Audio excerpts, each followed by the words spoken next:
ప్రకటన గ్రంథం 5వ అధ్యాయం అనేటటువంటి చాలా ప్రాముఖ్యమైనటువంటి అధ్యాయం.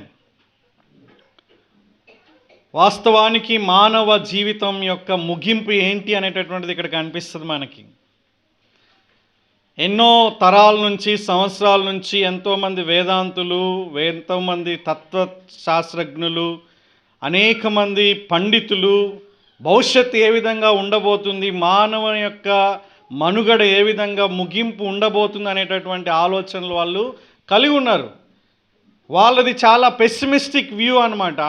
అర్థం ఏంటంటే ఈ యొక్క సృష్టి నాశనం కాబోతుంది, అంతరించిపోతున్నారు, లేకుంటే సృష్టి అంతరించిపోతుంది, సూర్యుడు భస్మమైపోతాడు, లేకుంటే ఈ యొక్క అంతరిక్షంలో ఉన్నటువంటి అన్నీ కూడా కనుమరుగైపోతాయి, ఇంకా కరువులు ఎక్కువైపోతాయి, ఇంకా మనకి ఆకలి ఉంటుంది, లేకుంటే మానవులకి జీవించడానికి కష్టసాధ్యంగా ఉంటుంది. ఓజోన్ పొర అనేటటువంటిది మధ్యలో దాని యొక్క శక్తిని కోల్పోయి, దాని యొక్క ప్రాపర్టీస్ని కోల్పోయింది కాబట్టి సూర్యరశ్మి నేరుగా ప్రజల్లోకి రావడం వలన ప్రజలు అనేకమైనటువంటి ఇబ్బందులు గురి అవుతున్నారు. ఇంకా అది ఎక్కువగా సమస్య అవుతుంది. ప్లాస్టిక్ అనేటటువంటిది, ఆ యొక్క ప్లాస్టిక్ అనేటటువంటి దాన్ని మనం కంప్లీట్గా నాశనం చేయలేం కాబట్టి పర్యావరణం అనేటటువంటిది నాశనం అయిపోతుంది. దానివల్ల ఎన్నో జీవులు నాశనం అయిపోతాయి.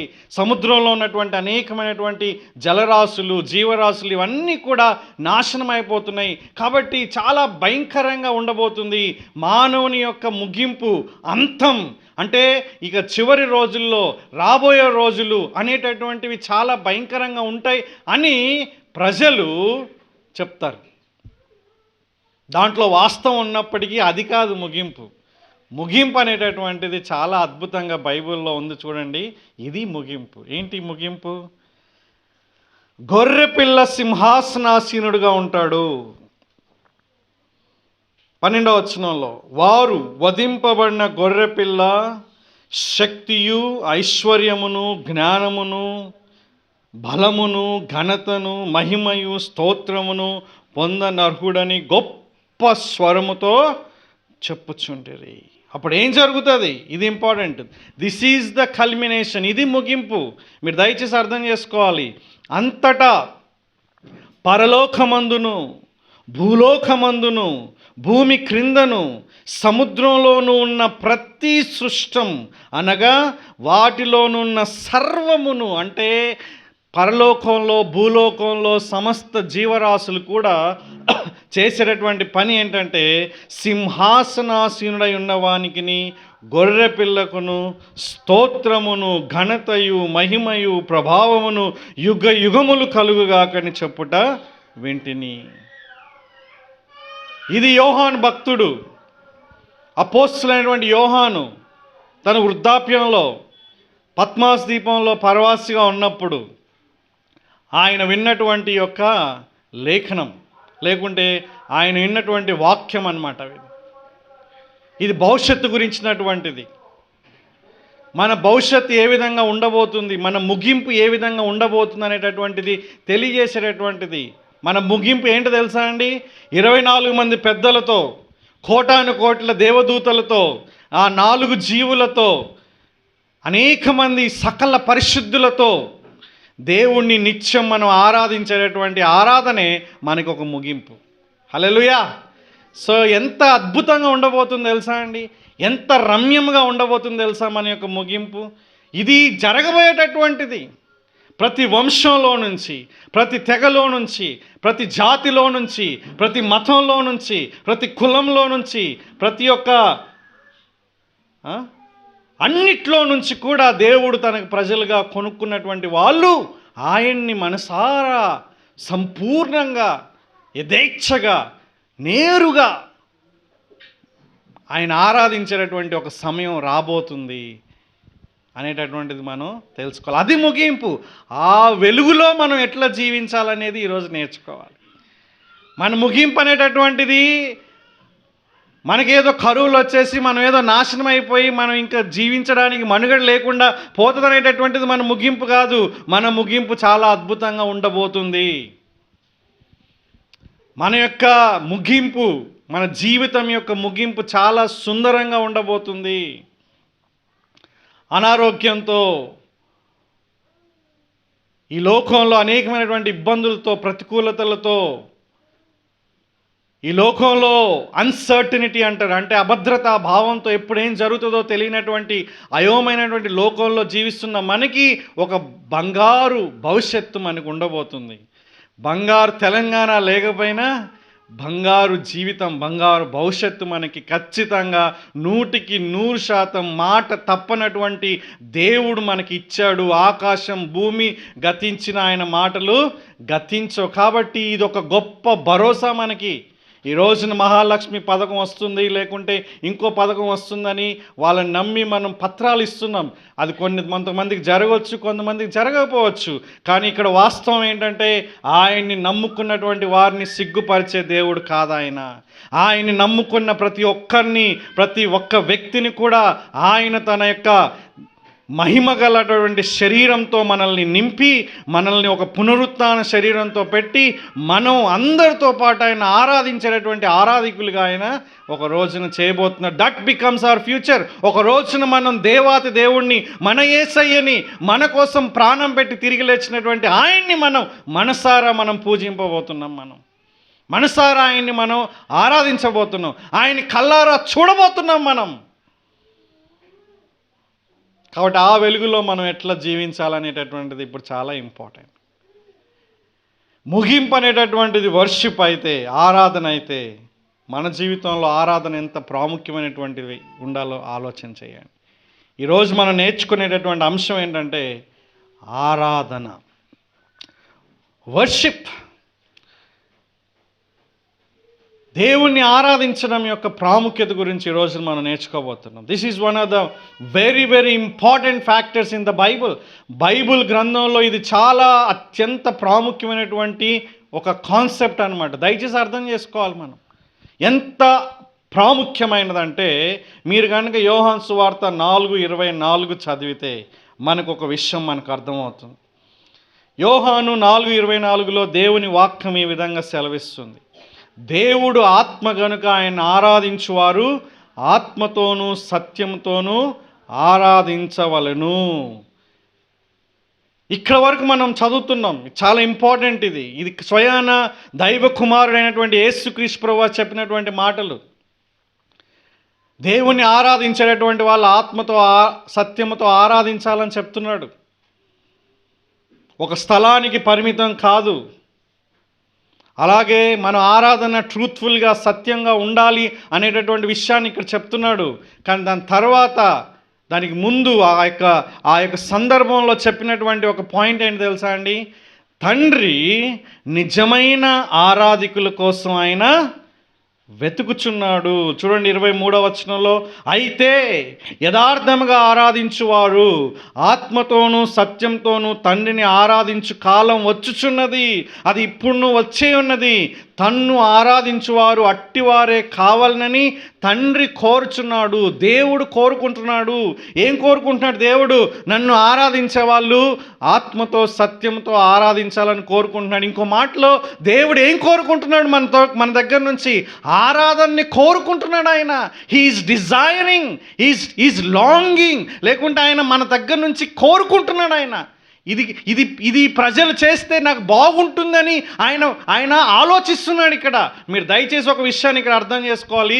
This is the fundamental difference between commandment and worship. మీరు దయచేసి అర్థం చేసుకోండి. దేవుడు ఒబీడియన్స్ని డిమాండ్ చేస్తున్నాడు మన దగ్గర నుంచి, కానీ వర్షిప్ని కోరుకుంటున్నాడు. మీరు దయచేసి అర్థం చేసుకోండి. Since is the creator of this universe, ఆయన ఈ యొక్క విశ్వానికే సృష్టికర్త కాబట్టి ప్రతి ఒక్క వ్యక్తి కూడా ఖచ్చితంగా ఆయనకి లోబడాలి, దీన్ని ఆజ్ఞాపిస్తున్నాడు ఆయన. కానీ ఇక్కడ ఆరాధనని ఆయన కోరుకుంటున్నాడు. వాస్తవానికి ఇది ఆజ్ఞ కూడా ఉన్నప్పటికీ ఇక్కడ మనం చూడాల్సినటువంటి ముఖ్యమైన విషయం ఏంటంటే నిజమైన ఆరాధికుల కోసం ఆయన ఎదురు చూస్తున్నాడు. నిజంగా ఆయన అర్థం చేసుకొని, ఆయన ఎవరో తెలుసుకొని, ఆయన గురించి బాగా అవగాహన చేసుకొని, ఆయన్ని మనసారా నిండు మనసుతో ట్రూత్ఫుల్గా, నిజాయితీగా అంటే ఆయన్ని ఆరాధించే వాళ్ళు ఆయనకి కావాలి. జెన్యూన్గా ఆయన ఆరాధించేటటువంటి వాళ్ళ కోసం చూస్తున్నాడు. ఇది దేవుని యొక్క కోరిక, దేవుని యొక్క వాంఛ. ఒకసారి మీరు ఆలోచన చేయండి. నిజమైన ఆరాధికుల కోసం దేవుడు ఎదురు చూస్తున్నాడు. రెండవ విషయం ఏంటో తెలుసా అండి? దేవుడు కోరుకునేటటువంటి యొక్క మహత్తరమైన అద్భుతమైన యొక్క ఆరాధనని సాతాను దొంగిలిస్తున్నాడు ఆల్వేస్. సాతాను కూడా కోరుకుంటున్నాడు, దేవుడు కోరుకుంటున్నాడు, ఇక్కడ సాతాను కూడా కోరుకుంటున్నాడు. కానీ దేవుడు కోరుకుంటున్నాడు ఎందుకంటే ఆయన దానికి అర్హుడు. దేవుడు ఆరాధించబడ్డానికి, పూజింపబడడానికి, కొనియాడబడ్డానికి ఆయన అర్హుడు. Is worthy. సాతాను ఆ విధంగా కాదు, నువ్వు నేను ఆ విధంగా కాదు. Humans also are like that. కొంతమంది మానవులు కూడా ఆరాధనని కోరుకుంటున్నారు. హేరోదు ఆ విధంగా కోరుకున్నాడు, పురుగులు పట్టి చచ్చిపోయాడు. తెలుసా మీకు? దేవుడు కొన్ని విషయాల్లో, చాలా విషయాల్లో సహించొచ్చేమో కానీ ఆయన ఆరాధనని దొంగిలించిన ఏ వ్యక్తిని కూడా మామూలుగా ఉంచలేదు ఆయన. తెలుసా అండి? సాతాను ఎప్పుడైతే దేవుని యొక్క ఆరాధనని దొంగిలించడానికి ప్రయత్నం చేశాడో, కోరుకున్నాడో తన హృదయంలో, అద్భుతమైనటువంటి ఆ లోకంలో నుంచి నాశనమైనటువంటి, నిత్య నాశనం అయిపోయేటట్లుగా పరలోకం నుంచి బయటకు పడేశాడు. లూసిఫర్ అంటే ఎవరు తెలుసా మీకు? వాస్తవానికి ఆరాధన నడిపించేటటువంటి ఒక లీడర్. ఈరోజు డేవిడ్ భూమేష్ చేసినట్లుగా దూతలందరినీ కలిపి దేవుణ్ణి ఆరాధించేటట్లుగా చేసేటటువంటి ఒక గొప్ప నాయకుడు, సౌందర్యవంతుడు. కానీ ఎప్పుడైతే దేవుని ఆరాధనని, దేవునికి రావాల్సినటువంటి ఆరాధనని దొంగిలించాడో సాతాను నెట్టివేయబడ్డాడు.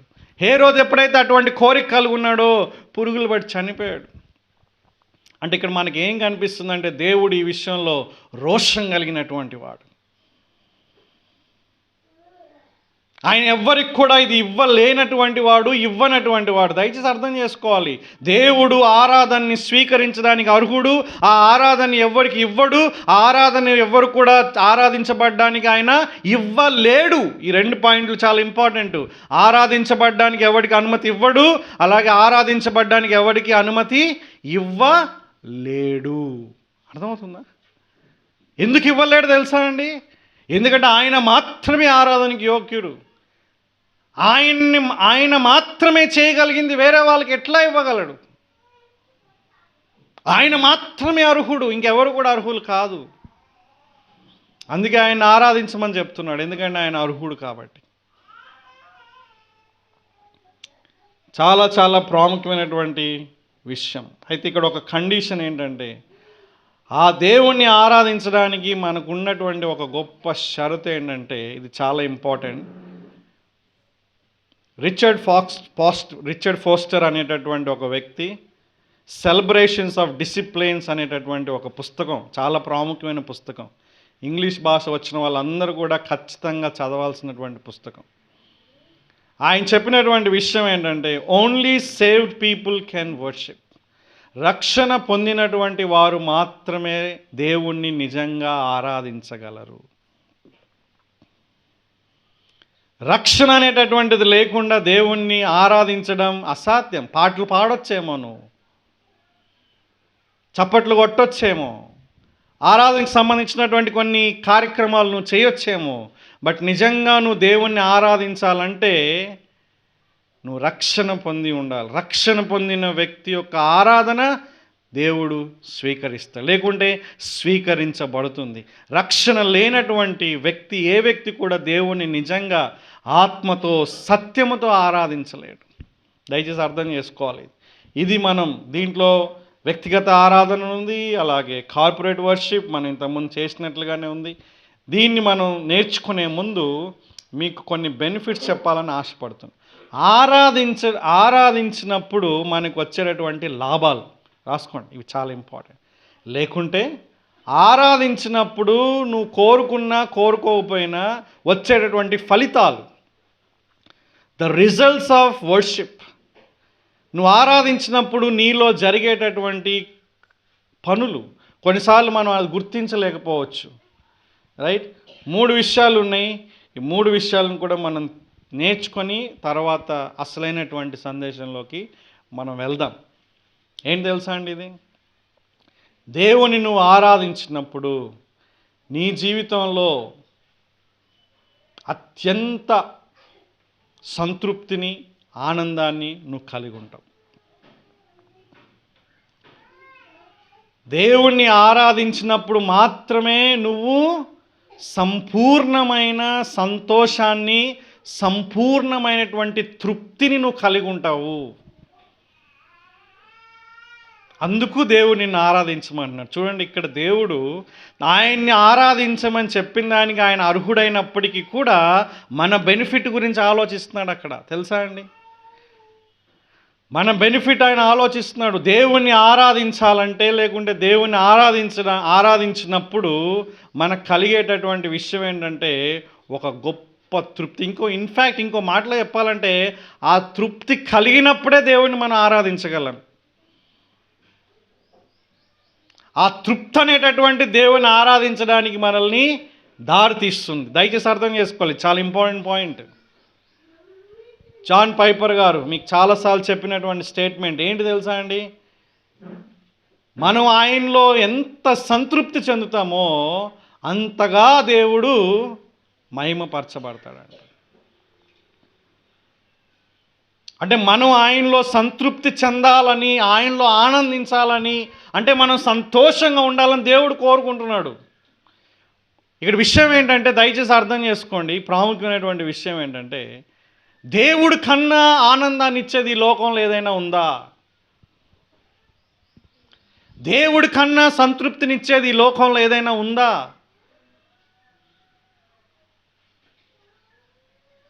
మన యొక్క పండుగలు, వినోద కార్యక్రమాలు, మనం వేసుకునేటటువంటి దుస్తులు, మనం తినేటటువంటి వంటలు వగైరాలు, లేకుంటే మన యొక్క మానవ సంబంధాలు, అప్పుడప్పుడు జరుగుతున్నటువంటి కొన్ని సంఘటనలు, ఇవన్నీ కూడా తాత్కాలికమైనటువంటి తృప్తిని మాత్రమే ఇస్తాయి మనకి.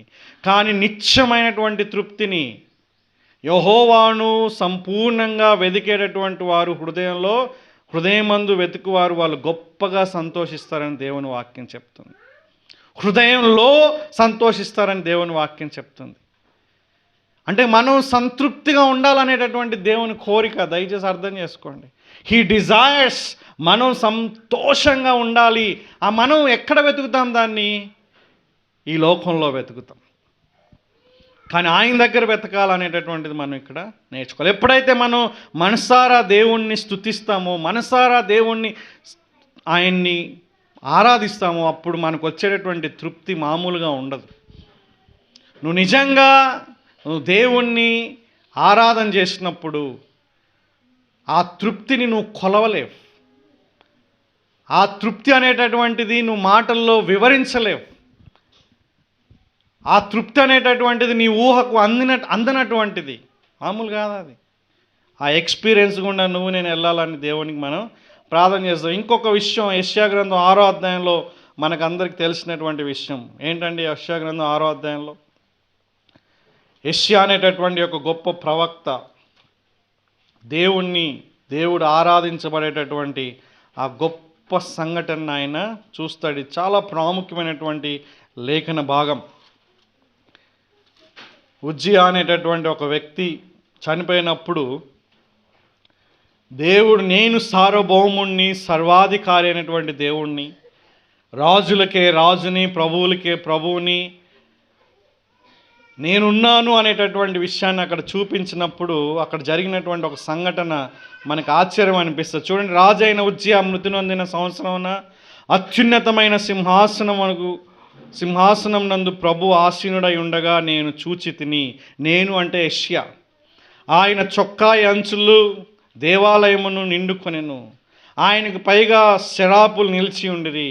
ఒక్కొక్కరికి 6 రెక్కలు ఉండెను. ప్రతివాడు తన రెక్కలతో తన ముఖమును రెండిటితో తన కాళ్ళను కప్పుకొనొచ్చు, రెండిటితో ఎగురుచుండెను. వారు సైన్యములకు అధిపతి యెహోవా పరిశుద్ధుడు, పరిశుద్ధుడు, పరిశుద్ధుడు, సర్వలోకం ఆయన మహిమతో నిండి ఉన్నదని గొప్ప స్వరముతో ప్రతిగానములు చేయుచుండిరి. వారి కంఠస్వరం వలన గడప కమ్ముల పునాదులు కదులుచు మందిరం ధూమం చేత నిండగా ఇది ఇంపార్టెంట్, అయ్యో నేను అపవిత్రమైన పెదవులు గలవాడను.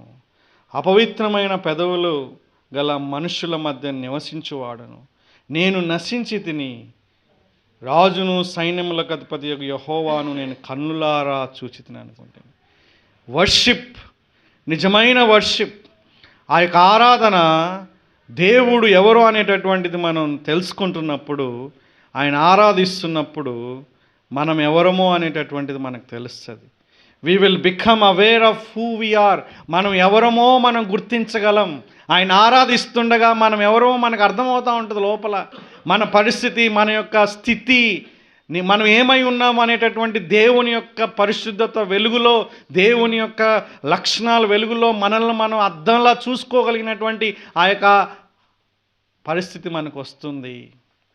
ఎంత గొప్ప విషయం అండి. దేవుని నిజంగా ఆరాధించినప్పుడు ఏం జరుగుతూ ఉంటుంది? మనల్ని మనం చూసుకోవచ్చు. ఆయన పరిశుద్ధతలో మనం ఏమై ఉన్నామో మనం చూసుకోవచ్చు. ఆయన ఎంత గొప్పవాడో మనం తెలుసుకుంటున్నప్పుడు మనం ఏమై ఉన్నామో మనం గుర్తించి మనం ఆయన దగ్గర వినయం, తగ్గింపు, దీనత్వం మనం కలిగి ఉండగలం. ఈ భక్తుడు ఈ విధంగానే చేశాడు. చేసినటువంటి వ్యక్తి ఎవరండి? ఒక భయంకరమైనటువంటి పాపి కాదు. హ్యూమన్ పాయింట్ ఆఫ్ వ్యూలో, మానవుని యొక్క పాయింట్ ఆఫ్ వ్యూలో ఆయన ఒక గొప్ప ప్రవక్త. Absolutely right. ఆయన మానవులు చేసేటటువంటి పాపాలు చేసేటటువంటి వాడు కాదు. అయినప్పటికీ దేవుని యొక్క పరిశుద్ధతను ఆయన చూసినప్పుడు తన లోపల ఉన్నటువంటి ఆ యాటిట్యూడ్స్ని, ఆ యొక్క పరిస్థితిని దేవుని యొక్క వెలుగులో తన గురించి తాను తెలుసుకోగలిగాడు. కాబట్టి దేవుని ఆరాధిస్తున్నప్పుడు ఆయన నిజంగా ఆయన ఎవరో మనం గమనిస్తాం. ఆ విషయంలో మనల్ని మనం ఎవరో మనం గుర్తించగలం. మూడోది చాలా ఇంట్రెస్టింగ్ అనిపిస్తుంది. ఏంటి తెలుసా అండి? ఇంతకుముందు మనం చూసుకున్నాం కదా, దేవుడు నిజమైన ఆరాధికుల కోసం ఆయన చూస్తున్నాడు. కాబట్టి నువ్వు నిజంగా ఆయన ఆరాధించినప్పుడు ఏం జరుగుతుంది? దేవుడు సంతోషిస్తాడు. అంటే నువ్వు ఆరాధన చేస్తున్నప్పుడు నువ్వు సంతోషం అవడమే కాదు, కానీ దేవుడు ఏదైతే కోరుకుంటున్నాడో దాన్ని నువ్వు నెరవేరుస్తున్నావు. అంటే నీవు దేవుని యొక్క కోరికని నెరవేరుస్తున్నావు. నువ్వు ఇక్కడ ఇప్పుడు దేవుని యొక్క ఆజ్ఞ నెరవేర్చడం వేరు, దేవుని యొక్క కోరికను నెరవేర్చడం వేరు. ఇక్కడ అర్థం చేసుకోండి. అంటే నిజాయితీగా ఆయన ఆరాధన చేసినప్పుడు, ఆయన కోరుకున్నట్లుగా మనం జీవించినప్పుడు, అక్కడ ఆరాధన చేసినప్పుడు ఏం జరుగుతుందంటే దేవుణ్ణి మనం సంతోషపెడుతున్నాం. You have an opportunity to please your God. నీ దేవుణ్ణి, నిన్ను సృష్టించిన దేవుణ్ణి, నీ కోసం ప్రాణం పెట్టి తిరిగి లేచిన ఆ దేవుణ్ణి, నిన్ను ఇంతగా ఆశీర్వదిస్తున్నటువంటి ఆ దేవుణ్ణి సంతోషపెట్టే అవకాశం నీకు నాకు కలిగింది. దయచేసి అర్థం చేసుకోండి. మనం తృప్తి చెందుతాం, ఆయన్ని కూడా సంతోషపెడతాం, ఆయన మహిమ పొందుతాడు. కాబట్టి దయచేసి మనం చాలా జాగ్రత్తగా అర్థం చేసుకోవాలి. ఆరాధన అనేటటువంటిది చాలా ప్రాముఖ్యమైనది. దేవుడు కోరుకుంటున్నాడు. అది మన జీవితంలో దాన్ని మనం చేయవలసినటువంటి వారిగా ఉన్నాం. ఆరాధన అనేటటువంటి దాని గురించి ఒక గొప్ప నిర్వచనం ఒక వ్యక్తి ఇచ్చాడు. మనం ఆరాధన అంటే దేవుడు ఏమై ఉన్నాడో ఆ లక్షణాలని బట్టి ఆయన ఆరాధించడం. Absolutely right. ఇంకో ఆయన ఏం చెప్పాడంటే, దేవుడు ఏమై ఉన్నాడో చేస్తే ఆరాధన, దేవుడు మనకి చేసినటువంటి మేలను బట్టి ఆయనకి మన స్తుతి చెల్లిస్తే అది థ్యాంక్స్ గివింగ్, కృతజ్ఞత అని చెప్పాడు. విలియం టెంపుల్ అనేటటువంటి ఒక వ్యక్తి ఆరాధన గురించి ఒక అద్భుతమైన నిర్వచనం ఇచ్చాడు. మీరు రాసుకోవాలి.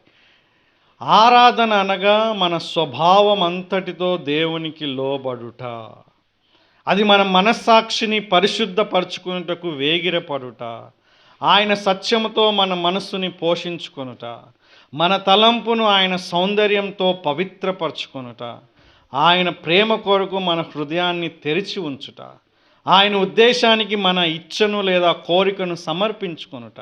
ఇదంతా కూడా మనం నిస్వార్థమైనటువంటి భావోద్రేకంతో చేసినప్పుడే ఆరాధన అనేటటువంటిది ఆయన చెప్పాడు. రైట్? మీకు అర్థమైనంతగా రాసుకోండి, తర్వాత మనం చూద్దాం. ఆయన ఏమంటున్నాడంటే, ఆరాధన అంటే కేవలం దేవుణ్ణి మనం స్తుతించడం. అంటే ఆరాధనలో చాలా ప్రాముఖ్యమైనటువంటి పాట ఏంటి తెలుసా అండి? పాటలు పాడి, దేవుని లక్షణాల ప్రకారంగా దేవుణ్ణి ఆరాధన చేయడం, స్తుతి చెల్లించడం. ఓకే, పాటల ద్వారా, మాటల ద్వారా ఆయన్ని పొగడడం, ఆయన్ని అభినందించడం, ఆయన ఏమై ఉన్నాడో ఆయనకి మళ్ళీ తిరిగి చెప్పడం. దాన్ని బట్టి దేవునికి మనం నువ్వు అర్హుడివి, నువ్వు యోగ్యుడవు అని దేవుడికి మళ్ళీ మనం చెప్పడం ఈ ఆరాధనలో చాలా ప్రాముఖ్యమైనటువంటి క్రైటీరియా. కానీ ఆయన చెప్పినటువంటి ఇంకో విషయం ఏంటంటే, అలాగే బైబిల్లో అంటే ఇవి చెప్పినటువంటిది బైబిల్ నుంచి ఏంటంటే, ఆరాధన అంటే మనం చేసే ప్రతి ఒక్కటి కూడా, మనం ఈ లోకంలో ఆయన కొరకు జీవించే ప్రతి జీవితం కూడా కృతజ్ఞతగా ఆయనకు చేసినప్పుడు అది దేవునికి ఒక గొప్ప ఆరాధన అనేటటువంటిది మనం చూస్తున్నాం. ఎందుకంటే ఒక గొప్ప ఆజ్ఞ ఉంది బైబిల్లో. ఏంటా గొప్ప ఆజ్ఞ? What is the greatest commandment అనేసి దేవుణ్ణి ఒక వ్యక్తి అడుగుతాడు అన్న. ఆజ్ఞలన్నింటిలో గల గొప్ప ఆజ్ఞ ఏంటని అడిగినప్పుడు మీరేం చెప్తారు? డైరెక్ట్గా ఏసైకి అడిగారు, ఏసై డైరెక్ట్గా ఆన్సర్ చెప్పాడు. ఏంటి తెలుసా అండి? నీ దేవుడైన యెహోవాను నువ్వు నీ పూర్ణ హృదయంతో, నీ పూర్ణ ఆత్మతో, నీ పూర్ణ మనస్సుతో, నీ పూర్ణ బలముతో ఆరాధించాలి అని ఒక దగ్గర, సేవించాలి అని ఒక దగ్గర, ప్రేమించాలి అని ఒక దగ్గర ఉంటుంది. ఆల్మోస్ట్ అన్నీ కూడా సేమ్, రైట్? అంటే ఏంటంటే మన యొక్క పూర్ణ మనం ఏమై ఉన్నామో అనేటటువంటిది మొత్తం ప్రాణాత్మ శరీరాలతో దేవుణ్ణి ప్రేమించాలి, దేవుణ్ణి సేవించాలి, దేవుణ్ణి ఆరాధించాలి. That is the most important commandment. ఆ కమాండ్మెంట్లో 3 విషయాలు చూస్తాం. It is speaking about our emotions, అలాగే మన యొక్క మనస్సు గురించి మాట్లాడుతున్నాడు, అలాగే మన యొక్క శరీరం గురించి కూడా మాట్లాడుతున్నాడు. అంటే మనం కేవలం భావోద్రేకాలు మాత్రమే కాదు, కొంతమంది భావోద్రేకాలు కూడా ఉపయోగించరు, కానీ మన ఎమోషన్స్ని దేవుడి దగ్గర వాడుకోవాలి మనం. అలాగే మన అర్థవంతంగా మనం పాటలు పాడాలి. మనం ఏదైనా అర్థం కాకపోతే ఆగిపోయి అక్కడ అర్థం తెలుసుకొని అర్థవంతంగా మనం దేవుడికి చెప్పాలి. మనం ఏదైతే పాడుతున్నామో, ఏదైతే చెప్తున్నామో దాన్ని మనం అర్థం చేసుకొని దేవుడికి చెప్పాలి. ఏదో వేరే వాళ్ళు చెప్పారు కదా, వేరే వాళ్ళు పాడారు కదా, వేరే వాళ్ళు అంటున్నారు కాబట్టి అదే మాటలు మనం చిలక చెప్పినట్లుగా మనం చెప్తే దానివల్ల ప్రయోజనం లేదు. దాన్ని అర్థరహితం అంటారు. అంటే మనం ఏం చెప్తున్నామో మనకు అర్థం కావట్లేదు, దేవుడికి అర్థమవుతుంది.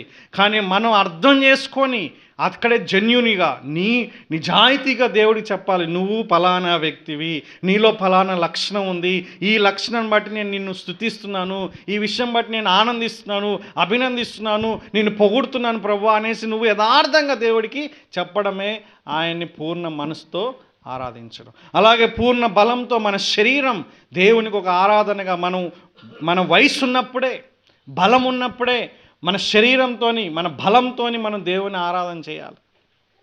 ముఖ్యంగా యవనస్తులు తెలుసుకోవాల్సినటువంటి విషయం, అందరూ కూడా ఎప్పుడో దేవుని నమ్ముకోవడం అంటే చాలామందికి జనరల్ ఐడియా ఏంటంటే, ముసలోళ్ళు అయిపోయిన తర్వాత పెళ్ళి అయిపోయి పిల్లలు పుట్టేసి వాళ్ళకి పిల్లలు అయిపోయి ఇక ఉద్యోగం రిటైర్ అయిపోయి అంతా అయిపోయిన తర్వాత ఖాళీగా ఉన్నప్పుడు అప్పుడు దేవుడి గురించి ఆలోచించాలనేటటువంటిది కొంతమంది ఆలోచన. అట్లా దేవుడిని ఎప్పటి నుంచి ఆలోచించాలి? ప్రసంగి గ్రంథం 12వ అధ్యాయం, నీ బాల్య దినముల యందే నీ సృష్టికర్తను స్మరణకు తెచ్చుకుని. అంటే నువ్వు చిన్నప్పటి నుంచే నీ యొక్క బలాన్ని, అలాగే నీ యొక్క శరీరాన్ని ఆయనకి పవిత్రమైనటువంటి దేవాలయంగా మనం దాన్ని సమర్పించాలనేటటువంటిది ఇక్కడ మనం చూస్తాం. కాబట్టి ఆరాధన చాలా ప్రాముఖ్యమైనది.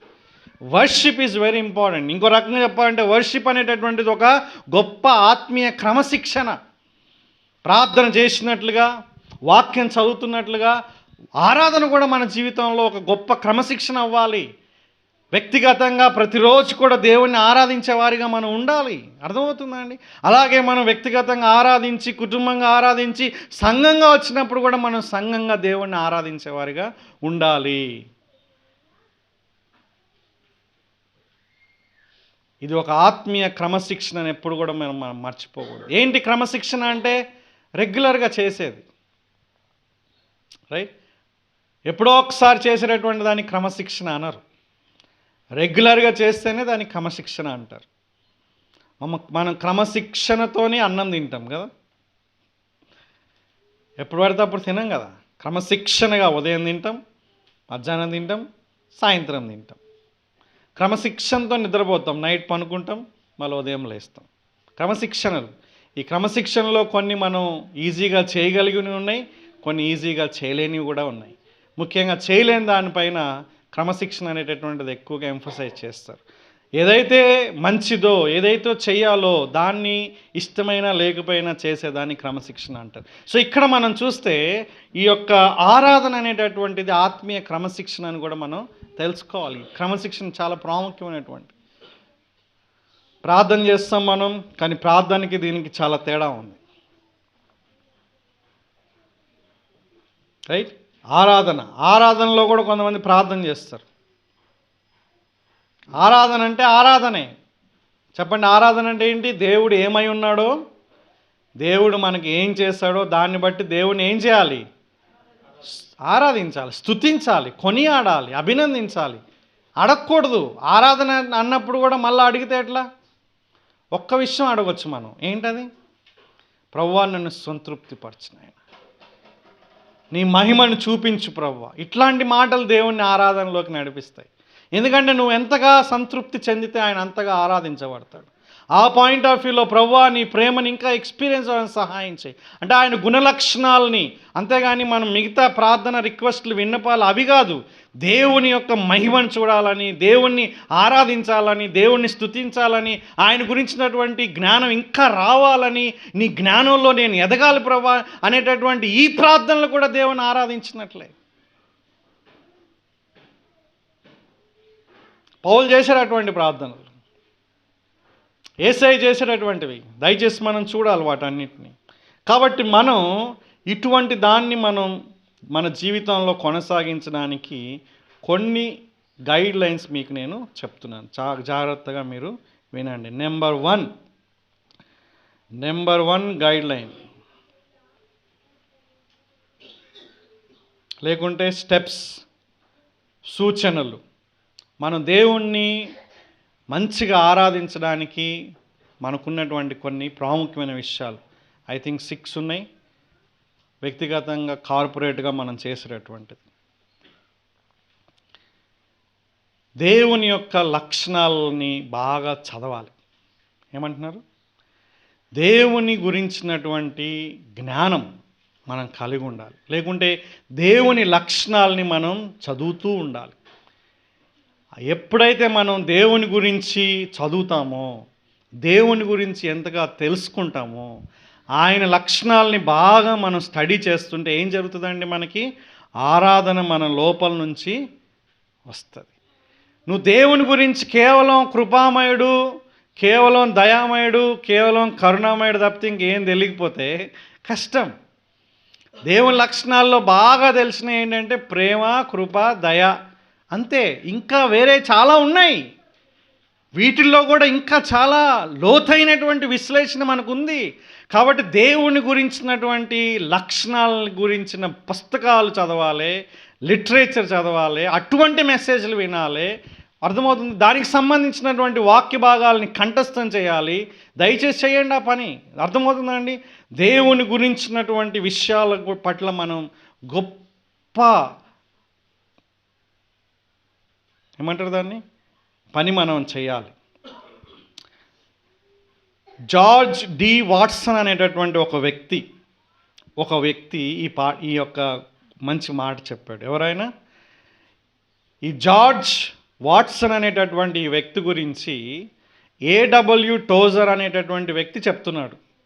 ఇప్పుడు ఏడబ్ల్యూ టోజర్ అనేటటువంటి వ్యక్తి దేవుని యొక్క లక్షణాల గురించి చాలా పుస్తకాలు రాశాడు. ఆయన దేవుణ్ణి ఆరాధించడం గురించి, దేవుని గురించినటువంటి ఆ యొక్క క్యారెక్టర్ గురించి ఆయన చాలా పుస్తకాలు ప్రపంచవ్యాప్తంగా కూడా ప్రాచుర్యంలో ఉన్నాయి. పవర్ఫుల్. ఆయన వాట్సన్ అనేటటువంటి ఒక వ్యక్తి చెప్తాడు. ఆ వ్యక్తి 2 రకాల ప్రజల్ని మనం 2 రకాల విషయాలను ఆయన ఇక్కడ మాట్లాడుతున్నాడు. ఏమంటున్నాడు తెలుసా అండి? మన తరంలో ప్రజలకి దేవుని పట్ల ప్రేమ, దేవుని ఆరాధించడానికి 2 కారణాలు ఉన్నాయి అని చెప్తున్నారు అనమాట. ఒకటి ఏంటంటే దేవుడు చూపించినటువంటి ప్రేమకి కృతజ్ఞతగా చేసేది ఒక విధం. నెంబర్ 1 ఏంటి? దేవుడు నన్ను ఇంతగా ప్రేమించాడు కాబట్టి దేవుడికి కృతజ్ఞతగా నేను దేవుని ఆరాధించడం ఒక వద్దు. అది అందరు చేసేటటువంటి పని. కానీ చాలామంది మిస్ అయిపోయేటటువంటి పని ఏంటంటే ద లవ్ ఆఫ్ ఎక్సలెన్స్ అంటాడు ఆయన. ఆయన ఏమంటున్నాడు, దయచేసి ఇంగ్లీష్లో చదువుతున్నాను, జాగ్రత్తగా వినడానికి ప్రయత్నం చేయండి. ఈ urge that we go on from gratefulness to a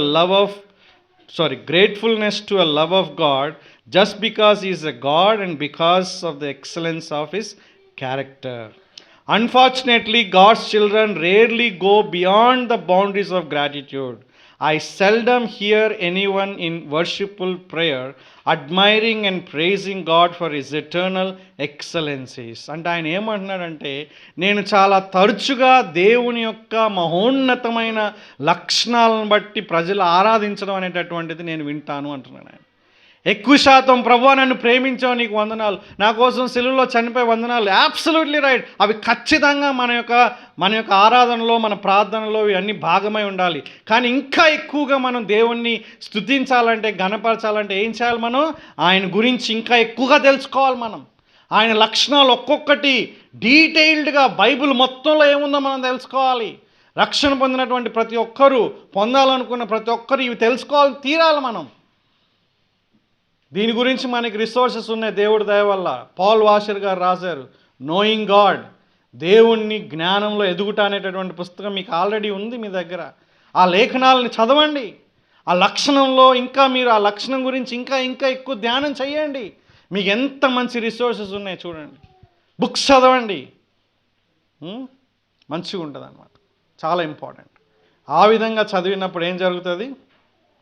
దేవుణ్ణి ఆరాధించడానికి నీకు సహాయమైంది. రెండవ, దేవుణ్ణి మనం మంచిగా ఆరాధన చేయాలంటే, ఈ ఆరాధనలో మనం ఎదగాలంటే మనం చేయాల్సినటువంటి పని ఏంటంటే, రెండవది లూకా సువార్త 1వ అధ్యాయం 46 నుంచి 55 వరకు. లూకా సువార్త 1వ అధ్యాయం 46 నుంచి 55 వరకు. అప్పుడు మరియా ఇట్లా, నేను నా ప్రాణం ప్రభువును గణపరచుచున్నది, ఆయన తన దాసురాలి దీనస్థితిని కటాక్షించెను, నా ఆత్మ నా రక్షకుడైన దేవుని యందు ఆనందించెను, సర్వశక్తిమంతుడు నాకు గొప్ప కార్యములు చేసెను, గనుక ఇది మొదలుకొని అన్ని తరముల వారును నన్ను ధన్యురాలందరూ. ఆయన నామం పరిశుద్ధం, ఆయనకు భయపడు వారి మీద ఆయన కనికరం తరతరములుండును. ఆయన తన బాహువుతో పరాక్రమం చూపెను, వారి హృదయముల ఆలోచన విషయమై గర్విష్ఠులను చెదరగొట్టెను, సింహాసనముల నుండి బలవంతులను పడద్రోసి దీనులను ఎక్కించెను, ఆకలిగొన్న వారిని మంచి పదార్థములతో సంతృప్తిపరిచి ధనవంతులను వట్టి చేతులతో పంపివేశను. అబ్రహామునకును అతని సంతానమునకును యుగాంతం వరకు తన కనికరం చూపి జ్ఞాపకం చేసుకుందునని మన పితరులతో సెలవిచ్చినట్లు ఆయన తన సేవకుడైన ఇశ్రాయేలునకు సహాయం చేసెను. ఇప్పుడు ఈమె చేసినది ఆరాధన. ఈమె చేసిన ఈ ఆరాధనలో ఏముందో తెలుసా అండి మీకు? మరియా ఆరాధన చేసింది. ఇప్పుడు ఈ ఆరాధన అంతా ఏంటో తెలుసా? ఈ ఆరాధన అంతా వాక్యం, డిట్టో వాక్యం. వాక్యాన్ని తీసుకొని జస్ట్ ఆమె చెప్పింది అంతే. ఏం చేసింది? లేఖనాలను తీసుకొని అదే లేఖనాన్ని దేవుడికి చెప్పింది. దాన్ని అంటారు స్క్రిప్చర్ సాచురేటెడ్ వర్షిప్, అంటే లేఖన పూర్వకమైన ఆరాధన. రాసుకోండి. రెండోది ఏంటంటే, మనం లేఖనంలో ఏమంటారు? Scripture saturated. Any Telugu word please? Okay. లేఖనానుసారంగా, వాక్యానుసారంగా మనం ప్రార్థన చేయాలి. వాక్యానుసారం అంటే ఇంకో వేరే వస్తుంది. వాక్యమే ప్రార్థనగా, వాక్యమే ఆరాధనగా ఉండాలి అనేటటువంటిది. అది రాసుకోండి బెస్ట్. వాక్యమే ఆరాధనగా ఉండాలి, లేకుంటే మన ఆరాధనలో వాక్యం ఉండాలి, something like that.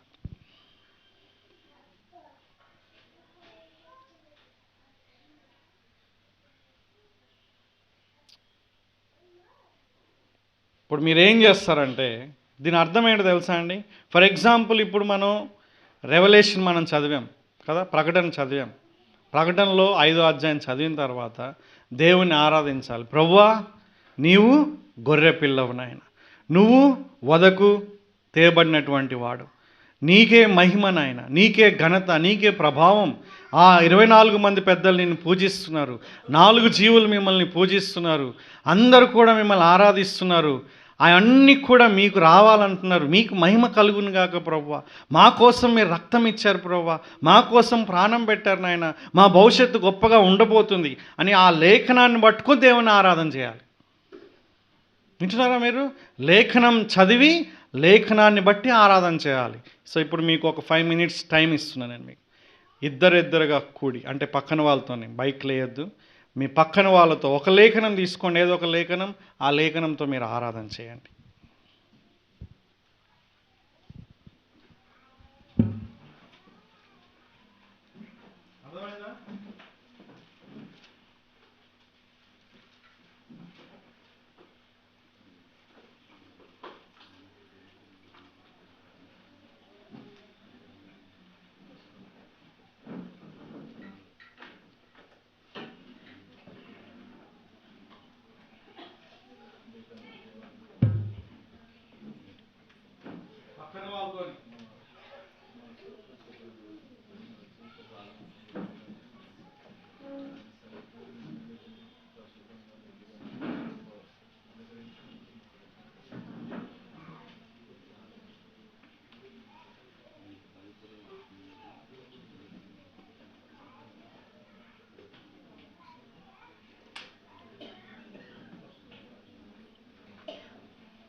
Right, good, సంతోషం.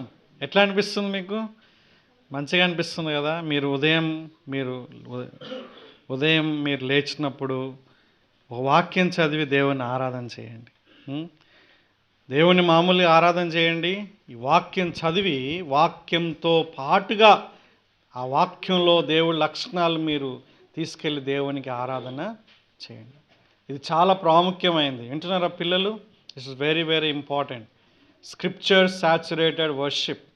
ఆ విధంగా మనం ప్రతిరోజు కూడా ఒక్కొక్క లేఖనాన్ని చదివి ఆ లేఖనంలో నుంచి, లేఖనాన్ని బట్టి చేయడం వేరు, లేఖనంలో నుంచి చేయడం వేరు. అసలు అట్లా చేస్తున్నప్పుడు నీకు నాకు తెలియకుండానే ఏం జరుగుతుంది? ఒక గొప్ప సంతృప్తి. ఎందుకంటే దేవుని యొక్క వాక్యం జీవము కలిగినది. దయచేసి అర్థం చేసుకోవాలి. ఈ వాక్యంలోనే ఒక శక్తి. వాక్యమే, జస్ట్ వాక్యం ఇట్లా చదువుతుంటేనే శక్తి. ఒక టైం తీసుకొని వాక్యం అట్లా చదివి వాక్యాన్ని మనం ఆస్వాదించాలి. దాన్ని మనం ఎక్స్పీరియన్స్ అవ్వాలి. అందుకే మనం ఇది ఒక క్రమశిక్షణగా మనం చేయాలి. తర్వాత మూడో విషయం ఏంటంటే సింగింగ్ సాంగ్స్ ఇండివిజువల్. దయచేసి చాలా ఇంపార్టెంట్. వ్యక్తిగతంగా పాటలు పాడుకోవడం. మనం గ్రూప్గా మనం పాడుతున్నాం, వెరీ గుడ్. కానీ వ్యక్తిగతంగా కూడా దేవునికి మనం నోరు తెరిచి పాడాలి. హమ్ చేసుకోవడం కాదు. చాలాసార్లు మనం పాటలు వినడానికి ఇష్టపడతాం, మంచిదే, వినండి. కానీ అది ఒక సైడ్. కానీ దేవుడికి ఒక సపరేట్ టైం పెట్టి మనం పాడాలి. కొంతమంది ప్రాక్టీస్లో పాడతారు, ఫన్గా పాడతారు. అవి కాదు, అవి తర్వాత. కానీ నువ్వు దేవుడే ఉండి దావీదు ఎట్లయితే దేవుడిని ఆరాధించాడో నువ్వు కూడా దేవుడికి ఒక ఆరాధన నువ్వు సమర్పించాలి. ఏ పాట అయినా సరే దేవుణ్ణి పాడుకొని. ఒక భక్తులు ఏమంటారు? This is one of the most important disciplines to cultivate అనేటటువంటి. ఒక ఆయన ఏమన్నాడంటే బైబుల్ ఒక చేతిలో ఉండాలి, పాటల పుస్తకం ఇంకో చేతిలో ఉండాలి. ప్రేయర్ అనేటటువంటి పాయింట్ ఆఫ్ వ్యూలో బైబుల్ ఉండాలి, న్యూస్ పేపర్ ఉండాలని చెప్తారు, విచ్ ఈజ్ వెరీ ఇంపార్టెంట్. కానీ ఆరాధన అనేటటువంటి పాయింట్ ఆఫ్ వ్యూలో బైబుల్తో పాటుగా కీర్తనల పుస్తకం ఉండాలి. ఇప్పుడు నీ కీర్తనల పుస్తకం నీ ఫోన్లోనే ఉంది, కానీ ఫోన్లో నువ్వు డిస్ట్రాక్షన్ లేకుండా ఉండగలిగితే నువ్వు పెట్టుకోవాలి. నోటిఫికేషన్స్ అన్నీ ఆపేయాలి. నువ్వు దేవుని ఆరాధన చేసేటప్పుడు నువ్వు దేవుని ఆరాధన చేయగానే టింగ్ అనింది అనుకో, ఎట్లుంటుంది? దేవుని ఆరాధించడం మానేసి కొంతమంది వాట్సాప్ చూస్తూ ఉంటారు. కరెక్టా అండి? అది దేవునికి పాట పాడాలని అనుకునేటప్పుడు టింగ్ అనగానే నువ్వు మళ్ళా ఏం చేయాలి? ఆ టింగ్ అనేటటువంటి రాకుండా నోటిఫికేషన్స్ బంద్ చేయాలి ఫస్ట్. అది ఒక టైంలో మనం చూసుకోవాలి. లేగానే కొంతమంది బెడ్ మీద నుంచి లేగానే చూడాలనిపిస్తుంది. ఎందుకో ఏమో అంతగా దాంతో మమేకం అయిపోయినాం. అది డిస్ట్రాక్షన్. దాన్ని ఎట్లా వాడాలో అట్లా వాడాలి. కాబట్టి ఇప్పుడు పాటల పుస్తకం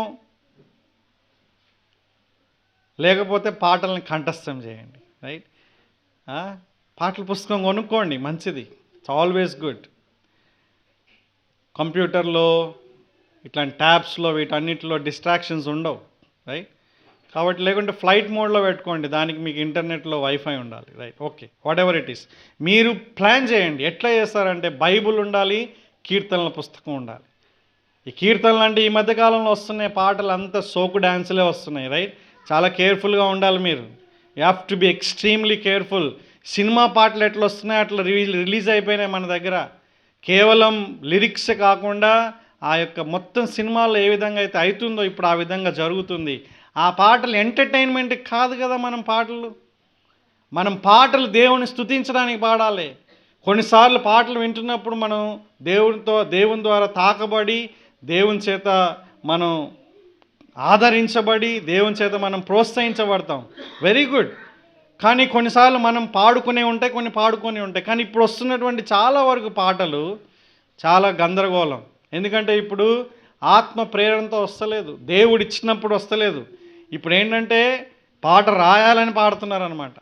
క్రిస్మస్కి ఒక పాట, గుడ్ ఫ్రైడేకి ఒక పాట, బర్త్డేకి ఒక పాట, పెళ్ళికి ఒక పాట, శుభకార్యానికి ఒక పాట, అన్నిటికీ సిచ్యువేషన్ తగినట్లుగా పాటలు క్రియేట్ చేస్తున్నారు. అట్లాంటి పాటలు ఓకే, పాడుకోనియండి, కానీ అవి నిన్ను దేవుణ్ణి ఆరాధించడానికి నడిపించవు. నువ్వు ఎంటర్టైన్మెంట్ సినిమా పాటలు వదిలి ఈ పాటలు చూస్తే ఏం లాభం? దానికి దీనికి ఏం తేడా? అక్కడేమో రొమాన్స్ ఉంటుంది, ఇక్కడ ఉండదు, అంతే. అక్కడ అశ్లీలత ఉంటుంది, ఇక్కడ ఉండదు అంతే. కానీ ఇక్కడ కూడా టైం వేస్ట్ అవుతుంది కదా. దయచేసి అర్థం చేసుకోండి. ఎగ్జామిన్ చేయాలి, స్క్రీన్ చేయాలి. కొన్ని కాంటెంపరీ సాంగ్స్ కూడా కొన్ని చాలా మంచిగా ఉన్నాయి. వాటిని విని ఆదరించబడి నువ్వు కూడా పాడుకో, నువ్వు కూడా ఆరాధన చెయ్యి. అంటే నువ్వు మళ్ళా తిరిగి పాడలేనటువంటి పాటల్ని నువ్వు అనవసరంగా చూసి టైం వేస్ట్ చేసుకోవద్దు. అది పాయింట్. కేవలం చూడ్డానికి, చూసి ఆస్వాదించడానికే పాటలు చూడొద్దు. నువ్వు ఆ పాటలు చూసినప్పుడు ఆ పాటలు నువ్వు కూడా పాడి దేవుణ్ణి స్తుతించగలిగే పాటల్ని నువ్వు చూడాలి. అట్లాంటి పాటలు దేవుని వాక్య ప్రకారం ఉన్నాయో లేదో కూడా చూడాలి. మనం వాక్యంలో ఉన్నట్లుగా ఉన్నాయా, దేవుణ్ణి ఆరాధిస్తున్నారా, దేవుణ్ణి గణపరుస్తున్నారా, దేవుణ్ణి ముఖ్యమైనటువంటి కేంద్రంగా ఉన్నాయా ఈ పాటలు. అందుకే మనం ఆంధ్ర క్రైస్తవ కీర్తనలు అని ఉంటాయి, అవి దేవుని యొక్క లేఖనాలు. అంటే యేసన్న గారి పాటలు ఉన్నాయి, అవి హెబ్రోన్ వాళ్ళ పాటలు ఉన్నాయి, అవి ఈ మూడు మనం చెప్పొచ్చు. అలాగే ఇంగ్లీష్లో కొన్ని పాటలు ఉన్నాయన్నమాట, హిమ్స్ అంటారు వాటిని. ఫ్యానీ క్రాస్బీ అని మిగతా అనేక మంది రాశారు, చాలా అద్భుతమైనటువంటి పాటలు. ఓల్డ్, నిజంగా ఓల్డ్ ఈజ్ గోల్డ్, రైట్. మూవీస్లో కూడా అదే కరెక్ట్. ఓల్డ్ పాటలే అర్థవంతమైన పాటలు. ఇప్పుడు వచ్చే పాటలకి మ్యూజిక్ ప్రకారంగా పాటలు ఉన్నాయి అంతే, అర్థం లేదు, అర్థరహితంగా ఉన్నాయి పాటలు. కాబట్టి ఇప్పుడు దేవుణ్ణి ఆరాధించడానికి బైబిల్ పెట్టుకోవాలి, బైబిల్తో పాటు ఏం పెట్టుకోవాలి, పాటల పుస్తకం పెట్టుకోవాలి. ఎప్పుడో అవకాశం వచ్చినప్పుడు ఇక్కడ పాడడం, ఇక్కడ ఇది కాదండి మన అవకాశం. మనకి 24/7 అవైలబుల్ ఉంది దేవుడి దగ్గర. ఆయన సింహాసనం దగ్గర నువ్వు మోకరిస్తావా, నువ్వు చేతులు ఎత్తుతావా, చప్పట్లు కొడతావా, డ్యాన్స్ వేస్తావా, ఆయన ఎదుట నువ్వు ఉన్నావు. నువ్వు దేవుణ్ణి ఆరాధన చెయ్యి, స్తుతించు, ఆయన్ని కనపరచు, సిగ్గుపడకు ఆ విషయంలో. ఎగతాళి చేయొచ్చు వేరే వాళ్ళు, నవ్వచ్చు వేరే వాళ్ళు, అపహసించవచ్చు వేరే వాళ్ళు, కొన్నిసార్లు వేరే వాళ్ళు నిన్ను ఎగతాళి కూడా చేయొచ్చు, నీ ఇంట్లో వాళ్ళే చేయొచ్చు. పాడిన వాళ్ళే సార్లే, పాటలు పాడినావని ఏమన్నా విధేయత ఉందా అనొచ్చు. అనని నువ్వు పాడుకో, నువ్వు దేవుని స్తుతించు. ఆ విషయంలో నువ్వు దానియేలులాగా అయిపోవాలి. నువ్వు అర్థమవుతుందా? ఎవరేమనుకున్నా పర్వాలేదు, ఆఖరికి తన ప్రాణం పోయే పరిస్థితి వచ్చిన దేవుణ్ణి ఆరాధించడం మానలేదు. ఏం మనిషి అండి ఆయన. మనకు అట్లాంటి పరిస్థితి ఉందండి. మనకు ఫీల్ అవుతున్నాం, మన ప్రజలు అంటారు మనల్ని, కొన్నిసార్లు మన ఇంట్లో వాళ్ళు కూడా అంటారు. అన్నంత మాత్రాన మనం పాటలు పాడకుండా ఉండకూడదు. Just worship God. నువ్వు ఒక టైం తీసుకో. బెస్ట్ ఏంటంటే ఎవ్వరు ఏం డిస్టర్బ్ చేయకుండా ఉండాలంటే నువ్వు ఎవరు డిస్టర్బ్ చేయలేనటువంటి ప్లేస్ని నువ్వు ఎన్నుకోవాలి. ఎవరు లేనప్పుడు నువ్వు లేయాలి. అర్థమవుతుందా? ఏం డిస్టర్బెన్స్ ఉండదు. ఒకటే రూమ్ ఉన్నా కూడా ఏం చేయాలి, ఒక 10 నిమిషాల ముందు లేయాలి. ఎవరు లేనటువంటి నువ్వే చూసుకోవాలి. Okay, singing songs important. దయచేసి మనం దేవునికి హృదయపూర్వకంగా ఒక్క పాట పాడినా చాలండి. 100 పాటలు యూట్యూబ్లో వినడం కన్నా ఒక్క పాట మనస్ఫూర్తిగా దేవునికి పాడితే నువ్వు బెనిఫిట్ అవుతావు, దేవుడు కూడా మహిమ పొందుతాడు. దయచేసి మర్చిపోవద్దు ఈ విషయం. ఒక్క పాట కాన్షియస్గా కూర్చొని, ప్రభువా ఈ పాట నీకు ఆరాధన ఆయన పాడి, ఆ పాటలో నుంచి కూడా దేవుణ్ణి స్తుతించాలి మనం. ప్రభువా నీలో జీవించుట కృప బాహుల్యమే. నీలో జీవించడం నాయన ఎంత కృప, నీలో మామూలుగా జీవించలేననేసి దేవునికి చెప్పాలి. ఆ పాటలో నుంచి దేవునితో మాట్లాడాలి. ఇంకో మాటలో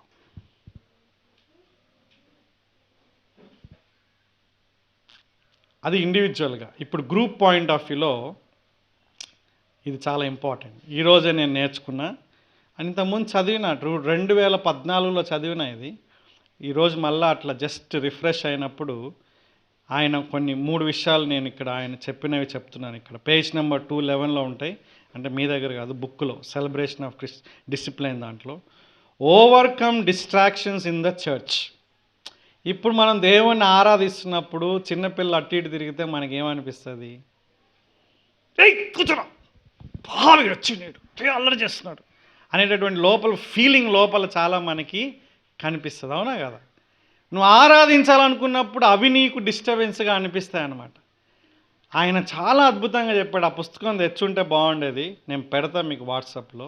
ఆయన ఏమంటున్నాడంటే, నిన్ను ప్రజలు ఎంత డిస్ట్రాక్ట్ చేసినా సరే, ప్రజలు ఏడుస్తున్నా, అరుస్తున్నా, అటు ఇటు తిరుగుతున్నా సరే నువ్వు మటుకు దేవుణ్ణి వాళ్ళని బట్టి అసలు నువ్వేం చేయాలంటే, ప్రభువా ఇదిగో ఈ బిడ్డను బట్టి నీకు వందనాలు నాయన, ఎంత అద్భుతమైనటువంటి బేబీ ప్రభువా, దేవుడు డేవిడ్కి లలితకి ఇచ్చావు, లేకుంటే భూమేష్కి బ్లెస్సీకి ఇచ్చావు ప్రభు, నీకు వందనాలు, ఆ బిడ్డను దీవించిన ఆయన అనేసి అది ప్రైజ్ రూపంలో మారాలనేటటువంటిది ఆయన చెప్తున్నాడు. మీరు చూడండి, చాలామంది సంఘాల్లో, చాలామంది కాదు కానీ కొన్ని సంఘాలలో చిన్నపిల్లల్ని వాక్యం చెప్పేటప్పుడు, ఆరాధనప్పుడు బయటకు పంపిస్తాం, ముఖ్యంగా వాక్యం చెప్పేటప్పుడు. కానీ మన చర్చ్లో ఎందుకు ఉండనిస్తున్నామంటే వాళ్ళు కూడా పాలు పొందాలి. చెప్పాము ఆల్రెడీ. ఈయన కూడా ఇదే పాయింట్, నాకు ఈయన చెప్పినప్పుడు నన్ను నేను ఆయనలో చూసుకున్నాను. ఈయన కూడా ఏమంటాడంటే చిన్నప్పటి నుంచి కూడా వాళ్ళు ఇక్కడే ఉండాలి, వాళ్ళు డిస్ట్రాక్ట్ చేసినా కూడా మనం ఏం పట్టించుకోవద్దు. ఇది ఎవరికి? మనందరికీ. పిల్లలు డిస్ట్రాక్ట్ చేసినప్పుడు మనం దానివల్ల నువ్వు ఆరాధించకుండా, దేవుని వాక్యం వినకుండా నువ్వు ఫస్సీ అవ్వద్దు అంటాడు ఆయన. అక్కడ చాలా వర్డ్స్ అట్లాంటివి ఉపయోగిస్తాడు అక్కడ. కానీ ఇక్కడ ఇంకొక పాయింట్ కూడా మనం చూడాలి. చిన్నపిల్లలు ఉండేటటువంటి వాళ్ళు రెస్పాన్సిబుల్గా ఉండాలి. మనం విసుక్కోకూడదు, మనం కసురుకోకూడదు, మనం మంచిగా ఉండాలి, మనం హ్యాపీగా ఉండాలి. కానీ ఎవరైతే పిల్లలు ఉన్నారో వాళ్ళు బాధ్యతాయుతంగా ఉండాలి, తల్లిదండ్రులు బాధ్యతాయుతంగా ఉండాలి, అది డిఫరెంట్. కానీ వేరే పిల్లలు కానీ లేకుంటే మిగతా పిల్లలు కానీ డిస్టర్బెన్స్ చేసినా సరే, ఏదన్నా చేసినప్పుడు ముఖ్యంగా దాని వలన దేవుని ఆరాధించడం, దాని వలన దేవుని వాక్యం వినడం అనేటటువంటిది మనం డిస్టర్బ్ కాకుండా మనం చూసుకోవాలి. అంతేకాదు any kind of distraction, mic current పోయింది, ఏం చేయాలి? కరెంటు పోయినా సరే అది నీకు దేవుణ్ణి ఆరాధించకుండా ఉండడానికి ఒక డిస్ట్రాక్షన్ కాకూడదు. సడన్గా మ్యూజిషియన్ రాలేదు, ఏం చేయాలి? మ్యూజిక్ లేదు కదా, ఏమో ఆరాధన చేస్తాం అని అనుకోకూడదు. చప్పట్లు ఇచ్చాడు కదా దేవుడు, స్వరం ఇచ్చాడు కదా దేవుడు. అరే కొంతమంది వచ్చారు రవై చర్చికి, అందరు రాలే, వాళ్ళు ఊరు వెళ్ళారు, వచ్చారు, వచ్చిన వాళ్ళన్నా ఉన్నారు కదా, ఉన్నోళ్ళతో ఆరాధన చేయొచ్చు కదా. You see that? ఈ డిస్ట్రాక్షన్స్ అన్నీ పక్కన పెట్టేసి నువ్వు ఉన్న దాంట్లో నువ్వు సంతృప్తి కలిగి దేవుణ్ణి ఆరాధించడానికి ఏది కూడా ఆటంకంగా నువ్వు మలుచుకోకుండా దాన్ని నువ్వు ఓవర్కమ్ చేయాలని చెప్తున్నాడు ఇక్కడ. చాలా ఇంపార్టెంట్ ప్రాక్టికల్ పాయింట్ కార్పొరేట్ వర్షిప్లో. నెక్స్ట్ టైం అవుతుంది మనకి. నెక్స్ట్ పాయింట్ ఏం చెప్తున్నాడంటే, 5th పాయింట్, ఇది చాలా ఇంపార్టెంట్. నీకు ఆరాధించాలని లేకపోయినా నువ్వు ఆరాధించు. ఇది ఇంపార్టెంట్. ఎందుకంటే ఎప్పుడు కూడా ఆరాధించాలని అనిపించదు మనకి, మన ఫీలింగ్స్ ఫ్లిక్కరింగ్ అవుతూ ఉంటాయి. కొన్నిసార్లు మంచిగా అనిపిస్తుంది ఆరాధించాలని, మూడ్ మంచిగా ఉంటుంది, ఇంట్లో మంచిగా ఉంటుంది, అన్నీ బాగుంటాయి కాబట్టి మూడ్ బాగుంటుంది. ఇంట్లో ఏదైనా పరిశాన్ అయినా లేకుంటే నీకు ఏదైనా పరిశాన్ అయినా, నీ ఆరోగ్యం ఏదైనా మూడ్ లెవెల్స్ అన్నీ పోతాయి, డల్గా, కామ్గా, మామూలుగా అట్లా. అంటే నీకు ఆరాధన చేయాలని అనిపించదు, చర్చికి వెళ్ళాలని అనిపించదు, నేను వేరేది కూడా కలుపుతున్నా ఇక్కడ, ప్రార్థన చేయాలని అనిపించదు. కానీ అట్లా ఉన్నా లేకున్నా, అట్లా ఉన్నప్పటికీ కూడా నువ్వేం చేయాలి? ఆరాధన చేయాలి. దేవుణ్ణి ఆరాధించాలనే మనసు లేకపోయినా ఆరాధన చేయాలి మనం. ముఖ్యంగా కార్పొరేట్ వర్షిప్లో ఏం జరుగుతుంది? అట్లాగా వచ్చి నువ్వు చేసినప్పుడు, వేరే వాళ్ళు ఆరాధించినప్పుడు నువ్వు కూడా ఏమవుతుందో, వాళ్ళు కాలుతుండగా నువ్వు పచ్చి మాను అయినా, నువ్వు ఎండిపోయినా సరే, నువ్వు కూడా ఆ యొక్క మంటల్లో ఏమవుతావు? నువ్వు కూడా కాలుతావు, నీకు కూడా నిప్పు తగులుతుంది, నువ్వు కూడా సెగ తగులుతుంది. అది చెప్తున్నారు ఇక్కడ. నీకు అనిపించినా అనిపించకపోయినా దేవుని దగ్గర రావడం కానీ, దేవుణ్ణి ఆరాధించడం కానీ మనం మానకూడదు. చాలా important point. Next point, 6th point, ఇది చాలా మంచిగా అనిపించింది, కొత్తగా అనిపించింది, ఫస్ట్ టైం విన్నా నేను. ఏంటి తెలుసా అండి? Gather together worship as small groups only. అంటే gather together to worship only, అంటే only to worship as small groups అన్నాడు. అంటే మనం చిన్న చిన్న గుంపులు అవుతూ ఉంటాం కదా విజయ్, చిన్నగా అవుతూ ఉంటాం. ఏంది? బైబిల్ స్టడీకి అవుతాం, లేకుంటే ఏదన్నా కొంచెం హౌస్ విజిటింగ్కి, ఫన్కి ఇట్లా అవుతూ ఉంటాం కదా. సో ఇప్పుడు ఆయన ఏమంటున్నాడంటే, మీరు ఒక 2-3 ఇల్లు అయినా సరే మీరు కలిసి, 2-3 కుటుంబాలైనా, 5-6 కుటుంబాలైనా మీరు కలిసి జస్ట్ ఆరాధన చేయండి అంటున్నాడు ఆయన. మీరు ఇద్దరు ముగ్గురు కలిసి 2-3 కుటుంబాలు కలిసి జస్ట్ ఒక వర్షిప్ చేయండి. మీరు దేవుని యొక్క అనుభవం నాకు రావాలి అన్నట్లుగా మీరు చేయండి. ప్రభువా మమ్మల్ని దర్శించు, మమ్మల్ని తాకు అన్నట్లుగా మీరు వర్షిప్ చేయండి అంటున్నాను నేను. చాలా మంచిగా అనిపించింది ఈ యొక్క ప్రాక్టికల్ స్టెప్. కాబట్టి నెక్స్ట్ టైం మీరు 2-3 కుటుంబాలు మీరు కలిసినా కూడా ఏం చేయాలి, మనం కొన్ని గొప్ప పాటలు పాడుకుని దేవుణ్ణి ఆరాధన మనం చేయొచ్చు. చివరిగా ఇది ఇంపార్టెంట్ పాయింట్ ఏమంటున్నారో తెలుసా అండి? చివరిగా హోలీ డిపెండెన్సీ అంటే అర్థం ఏంటంటే దేవుని యొక్క సన్నిధి మనం అనుభవించాలని ఆయన పైన ఆధారపడడం.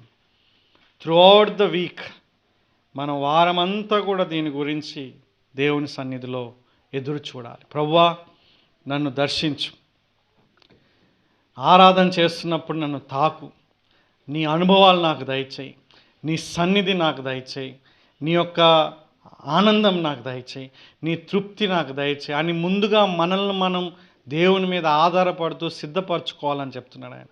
ఇది చాలా చాలా ఇంపార్టెంట్ పాయింట్. అంటే మనం సిద్ధ మనస్సుతో అంటే సిద్ధపడినటువంటి ఆ యొక్క మనస్సుతో మనం వచ్చి ఆ యొక్క ఆరాధన అనేటటువంటి దాంట్లో మనం పాల్గొనాలి. ఇంకా ఆయన ఏమంటాడంటే మీకు ఒకవేళ 10 o'clock సర్వీస్ అయితే 9:45కి రండి, వచ్చి దేవుణ్ణి వెతకండి. ముందుగానే వచ్చి దేవుణ్ణి వెతకండి. ఈరోజు నన్ను దర్శించు ప్రభువా, ఈరోజు నన్ను తాకునైనా, ఈరోజు నాతో మాట్లాడు ప్రభువా అని దేవుడు. ఎందుకంటే మనం సేవించే దేవుడు ఆయన నిజమైన దేవుడు, సజీవుడు, వాస్తవమైన వాడు, మాట్లాడేవాడు. కాబట్టి ఇది నమ్మినటువంటి మనం ఆయన్ని ఆ విధంగా మనం ఆరాధన చేయాలి. ఓకే, కాబట్టి మన ముగింపు అద్భుతంగా ఉండబోతుంది. ఏంట ముగింపు? సకల జీవరాశులు పరలోకంలో, భూలోకంలో, భూమి క్రింద దేవుణ్ణి ఆరాధిస్తారు. It's going to happen. జరుగుతుందేమో, జరగవచ్చేమో కాదు, ఖచ్చితంగా జరగబోతుంది. కాబట్టి ఇప్పటి నుంచి మనం నిజమైన ఆరాధికులుగా మనం ఉండడానికి ప్రయత్నం చేస్తాం. రక్షణ పొందినటువంటి మనం ఆయన్ని మనసారా మనం ఆరాధన చేస్తాం. ఇది మన జీవితంలో ఒక గొప్ప ఆత్మీయ క్రమశిక్షణగా పెట్టుకుందాం. ప్రార్థన చేసినట్లుగానే, వాక్యం చదివినట్లుగానే ఒక సపరేట్ టైం తీసుకొని ఆ సపరేట్ టైంలో దేవుణ్ణి మనం ఆరాధన చేద్దాం. లేఖనంతో ఆరాధన చేద్దాం, పాటలు పాడి ఆరాధన చేద్దాం, కలిసి మనం ఆరాధన చేద్దాం. ఓకే, ఆరాధన చాలా ఇంపార్టెంట్. చూడండి, ఒక ఆయన ఇంకో మాట కూడా అన్నాడు. ఏం తెలుసా అండి?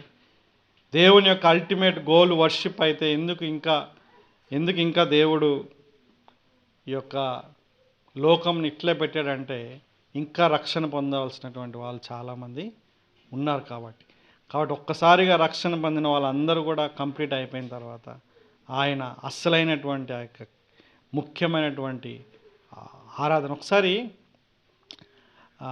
అందరం కలిసి ఆరాధన చేస్తే ఎంత మంచిగా అనిపిస్తుంది కదా.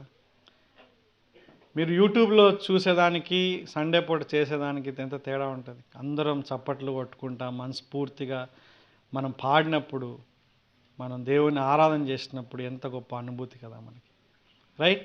కాబట్టి ఈ విషయాల గురించి మీరు టైం తీసుకొని ఆలోచన చేయండి. మనకు ఒక 10 minutes టైం ఉంది. 10 minutesలో మీరు ప్రేయర్ చేయండి. ఓకే, దీని గురించి కూడా డిస్కషన్ అవసరం లేదు. 10 minutesలో ప్రేయర్ చేయండి.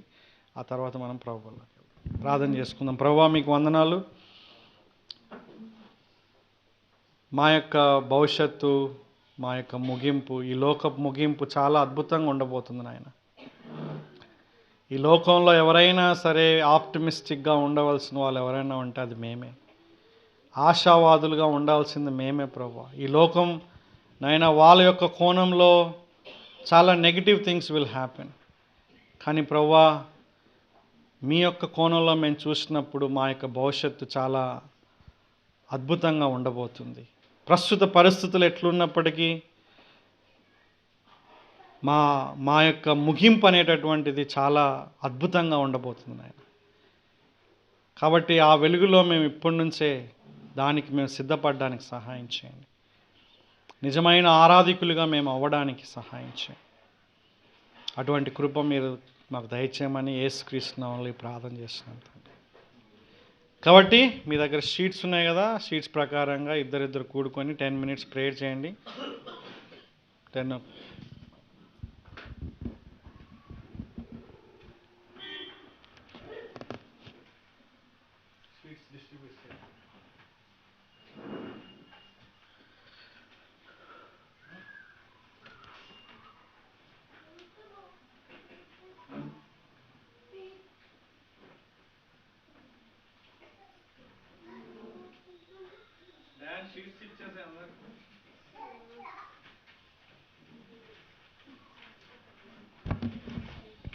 ఎవరికైనా ప్రార్థన విజ్ఞాపనలు ఉన్నదనేలా మనకు తెలియజేస్తే సంఘంగా ప్రార్థిస్తాం.